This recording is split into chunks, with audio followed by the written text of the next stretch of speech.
Chapter 57.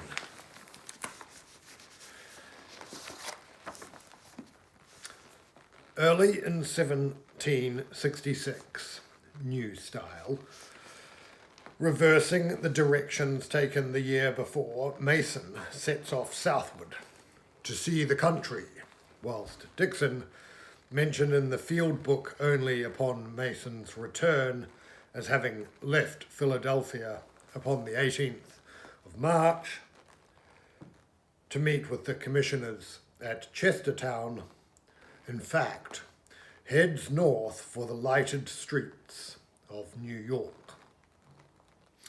At a theatre with no name, no fixed address, this night happening to be upon Broadway, printing no handbills, known only by word of mouth, Dixon, upon the advice of a ferry companion, attends a stage performance of the musical drama The Black Hole of Calcutta, or The Peevish Wazir, before a backdrop of Fort William, executed with such an obsessively fine respect for detail that during the work's longueurs, with the aid of a glass, one may observe, pictured upon the tableau, subordinate dramas as if in progress, meetings of the management, hands clutching throats or levelling pistols, farewells by the landing,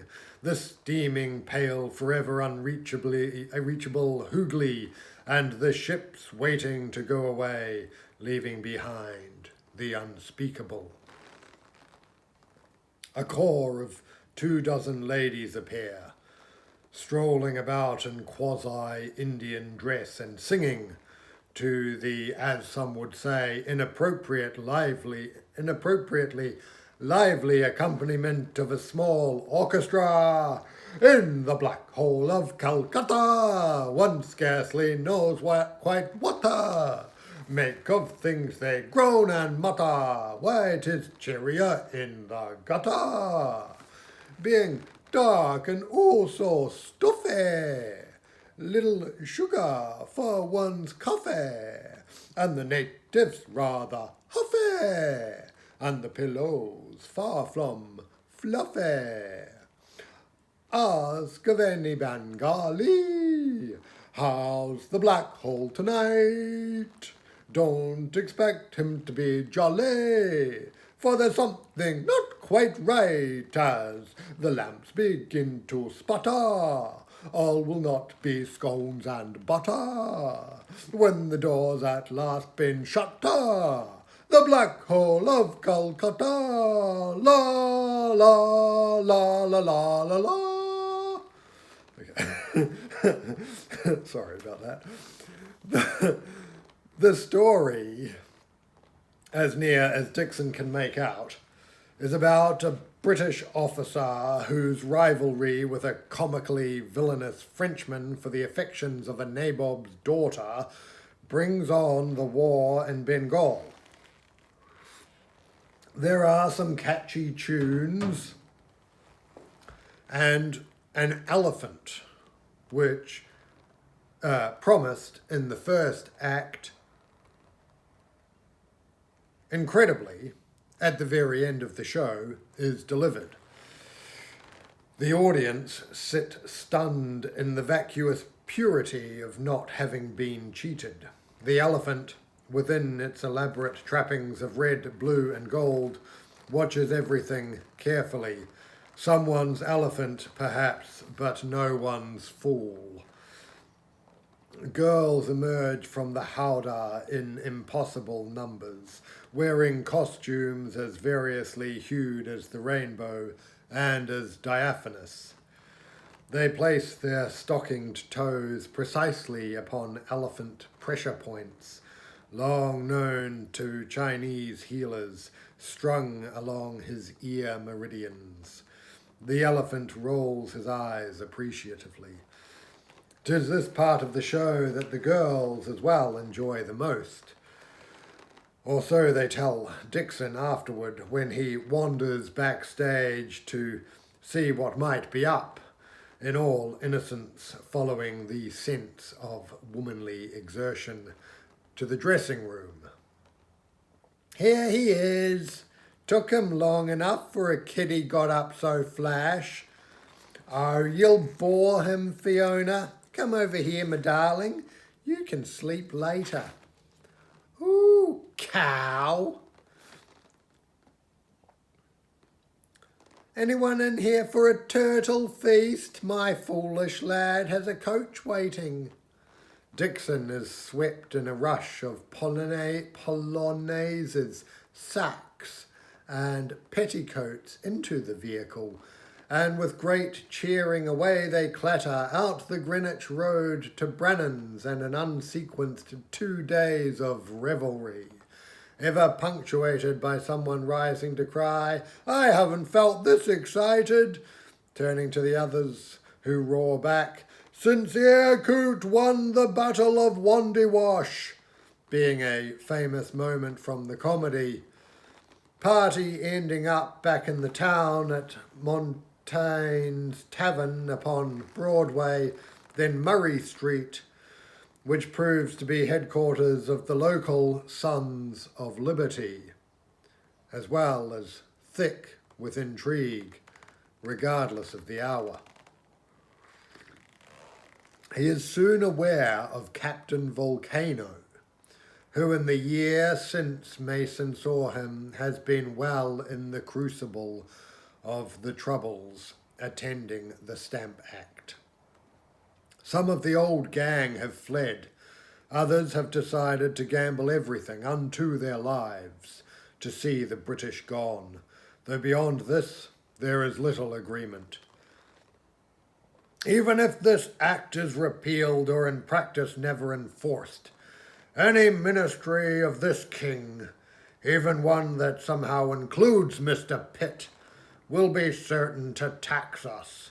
'Tis our duty to resist, though it take up all our days and nights as well. The communications are now well established, despite British interceptions. We do well. More and more are resolved. Our numbers are growing. For the first time we had a trans-provincial congress here in October, yet the expense, reckoned so far, must be borne most heavily by the warmer sentiments. Reckoned, for we are become a colder lot.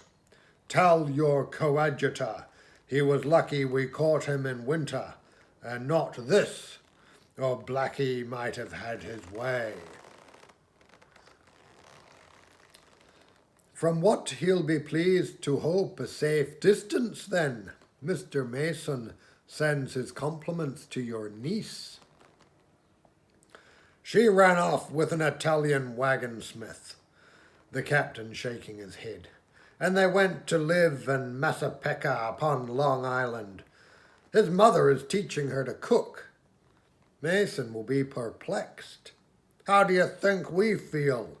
A sort of club, at whose gatherings she might meet a possible husband. That's all the use we ever were to her. Politics? Poh! She may never care about any of this. The road's not for everyone, is all's it is. Hello, Captain. This one's a likely one, hey? A muscular, untended dark cloud of an individual has appeared upon Dixon's starboard quarter. No, Blackie, he's another astronomer. You recollect the one last year? Well, this is his partner. Mais oui. Dixon sweeping off his hat and making his notion of a bow. You hate English bastard. Want to kill them, eh? Ha ha, me too. Much rather kill you, sighs Blackie. But as I mayn't, you shall have to stand me a pint instead. Seems fair. though by now broad daylight outside, and here 'tis forever midnight. Resolutions proper to the hour being made and kept all round them. Windows shuttered, lamps few. Good thing I'm a jolly straight-ahead lad, Dixon reminds himself, or I'd start to imagine all kinds of things. To the 66! Pewter clanking, ale spilling and commingling, much of it upon the clothing of the company. What do you think, then?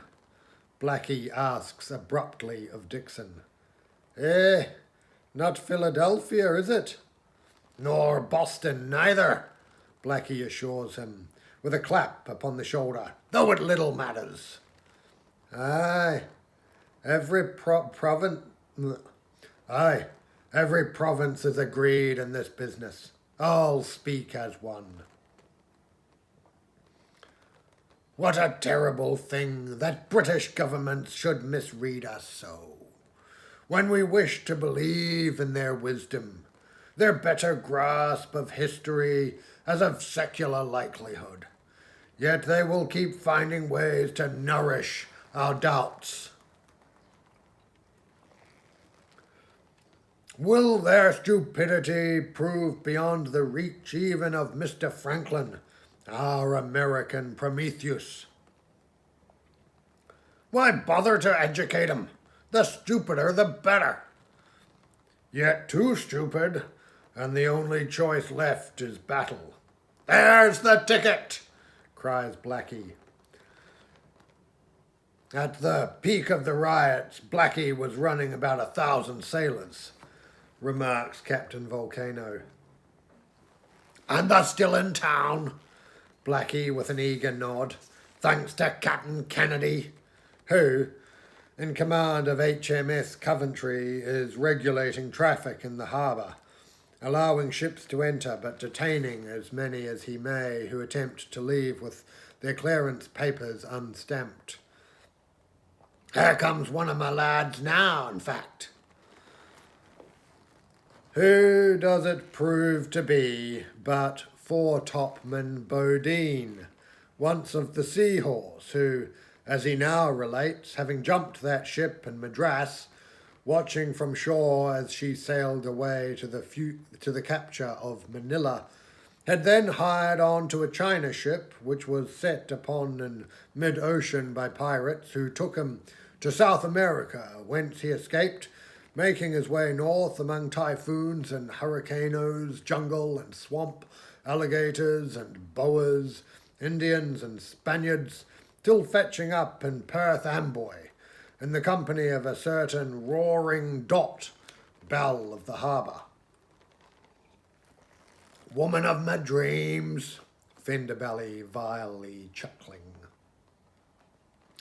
Naught but a snotter waiting for a spirit, his lady controverts him. Happened to be this'n, as all. Saved his arse from a musket ball before Fort George in November. Aye, Blackie all a grin. What a night! Thousands of us. A fierce wind coming in off the harbour at our backs. Sparks from the torches flying everywhere. Blackie kept imagining his hat was afire, recalls the captain, all shouting up at them, Liberty! Daring them to shoot. Buggers. Though Major James could have taken easily 1,000 souls at the first volley, he held his fire, and our war with Britain did not begin. But good Fender could have provoked it if anyone could. Whilst he was exposing his hind parts to the gaze of those in the fort, prudent Dot, recognizing signs of trouble ahead, removed a sap from her stocking and bestowed the Pygephonus tar a memento, from which he did not awaken until the next day, by which time he had been conveyed to her barge at the Amboys.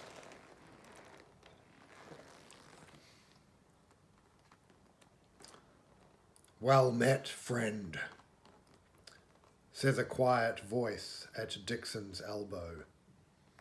I'll not tell if you won't. Peering through the smoke, he recognizes Philip Dimdown, now as unmacaronical as possible, a serious young man upon a mission whose end may not be predicted. They make their way to a corner with a clavier, from whose top Dixon must remove a Madeira bottle, 2 cold chops and a severely tattered periwig, in order even to lounge against it. So, thou're not a fop after all. I may pass fop remarks, make fop jokes without giving offence. 'Twas the best way to get by them, Dimdown causing his tankard to nod amiably. Rattling quite discomposes these Brits, some of whom may go for weeks without saying any more than they have to. Yet as no true macaroni would, in non-macaronic company, behave too macaronically, and that was the impersonation you saw, defective. That is, I might have been more subdued about it. Fooled me, for fair. I was probably indulging fop sentiments long kept under, unknown even to myself. Yet, even a son of liberty needs to have a little diversion, given that scarcely a day passes when one doesn't have to step lively if one wishes to remain attached to one's arse. And for me, say, being a fop's just the ticket. Right now I'm obsessed with wigs. I find I have to change them once a week, at least, in order to remain unidentified. What think ye of this one? Just snatched it up and threw it on, in town but for the night. Been travelling about in a French bomb ketch, taken in the late war, La Fugueuse, 2 mortars in the cockpit, spot of bother with the trim in any kind of a chop. Dates back to 42, but she gets us where we want to go, she gets us round the communications. Seeming by this to denote the total ensemble of routes by which messages might in those days pass among Americans, by which selves entirely word made were announced and shared, now and then merging in a plasma, like the oversoul of the Hindu, surging to and fro along the lanes, from hillside to bluff, by way of lanthorn flashes, trans-noctial hoofbeats, sharpies and snows, cryptograms curled among macaronic wigs, songs, sermons, bells in the towers, hat brims, letters to the papers, broadsheets at the corners, criers at town limits facing out into the unknown at the dead of winter, in the middle of the night, and shouting, never without the confidence that someone is listening, and somewhere, and passing the message along, upon water as upon land, La Fugueuse, in company with fairies, coming and going round the clock, linking coastal Connecticut, New York, the Jerseys, all up and down Chesapeake, a single great branched creature, impulses travelling creeks and coves at the speed of thought. Virginia, the Carolinas, well into and beyond the mountains, into the water prairie of Hawaii, Ohio, and thence. 'Tis vast, Blackie assures Dixon. Ain't never been nothing like it. Been living in Brooklyn all my life. Seen some shit some English gents wouldn't even know if they stepped in it. And by 10, 'twould be too late. But what's going on with these lawyers? Pollicating the captain. Hey, yous don't want to know. It's vast, all right. Know what I'm saying? Vast. Dixon, shrugging, shakes his head to indicate ignorance upon the topic. Christ's return? He guesses. That's next, after us. Yous are paving the way. Very likely put, sir. cries an ecclesiastical-looking personage. I should add inspiringly, but for the preponderance of deists among us, whom Christ makes uncomfortable. They will have their day, and later, a generation or two from now, when the people are at last grown disenchanted enough, 'twill be time for Christ to return to the hearts of his own.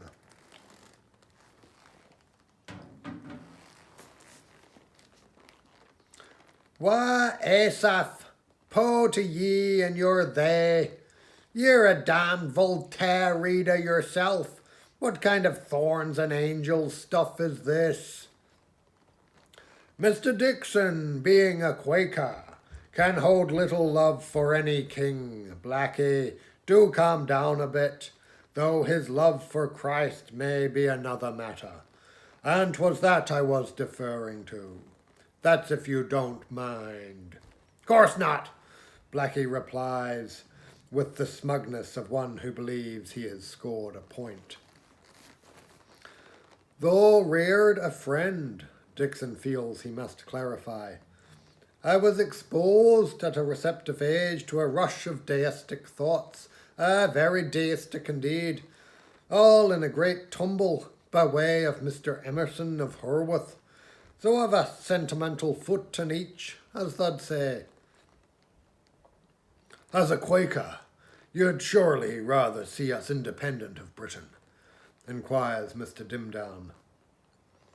'Tis not how British treat Americans, Dixon amiably rubescent. 'Tis how both of you treat the African slaves and the Indians native here that engages the friends more closely.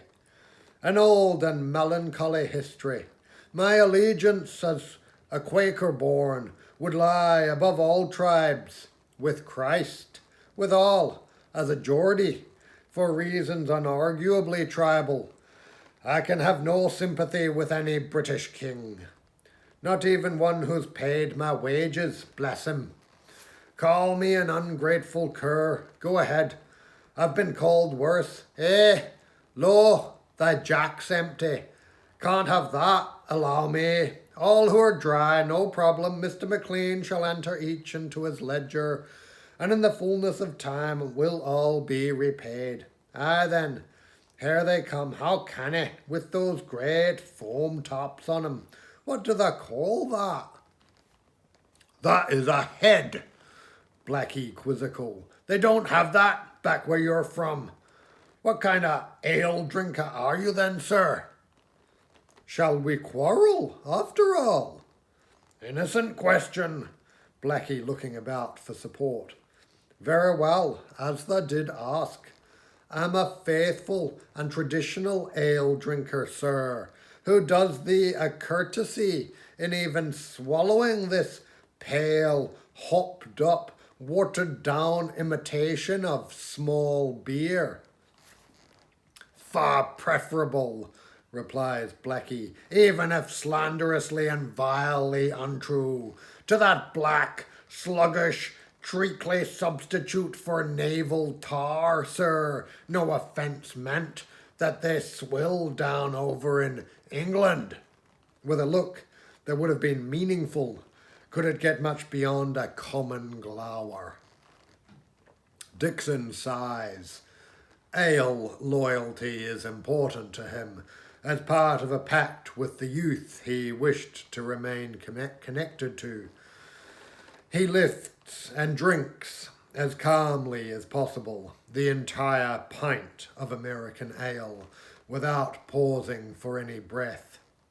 Having then taken one at last, "Oh, error!" he cries. "How could I have so misjudged this?" Blackie is as short of time as anyone here. This thing that is now taking shape has an inertia that may yet bear all before it. He can no longer indulge himself in what once, not long ago, would have proved a lively contest. Nowadays, all energy, all attention is claimed by futurity, unwritten as unscribable, the door wide open. Thus, I once took joy, as a matter of fact, in many a British pint, recalls Blackie, and go ever in the faith that so I shall again, some day. Meanwhile, as with our tea, we brew American. Believe I'll have another of those, replies Dixon. Would thou join me? End of chapter.